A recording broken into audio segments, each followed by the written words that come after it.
Masobra 1.7 million pesos nga balor sang suspected shabu na kumpiskar sa isa ka pangayaw sa Dumangas, Iloilo. Samtang estudyante dakop sa drug buy-bust operation sa Lambunaw. Si John Sala nakatuto. Binulan pa lang ang nag-i-star sa Barangay Sapaw, Dumangas, Iloilo si Arvin Tan apang na-monitor na sa kapulisan ng iyang mga iligal nga bluhaton. Gani Sabado sang kagahon, wala na ini nakapalagpas sa drug buy-bust operation yung patigayon sang Dumangas PNP. Nakuha sa iyang masobra 1.7 million pesos nga balor sang suspected shabu. And those are mga bultuhan nga item. I don't think someone in Dumangas can consume that amount. Probably gonna deliver niya in the adjacent municipalities. Tumandok kini sang Metro Manila apang diri na nagapuyo sa balay sang iya live-in partner. Suno kay Lepsia sa syudad sang Iloilo ini nagakuha sang shabu.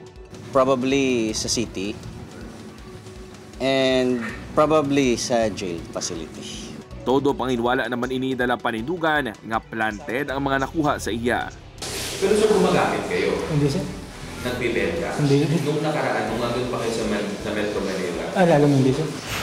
Samtang Biyernes ang hapon nadakpan ng 18 anyos nga grade 11 student sa drug buy-bust operation sa Barangay Magbato, Lambunaw, Iloilo. Nakuha kay alias Binsoy ang 15 gramos ang suspected shabu nga nagabalor sa masobra 100,000 pesos. Tatlo ka semana ini nga gin-monitor sang kapulisan antes ginkasang operasyon.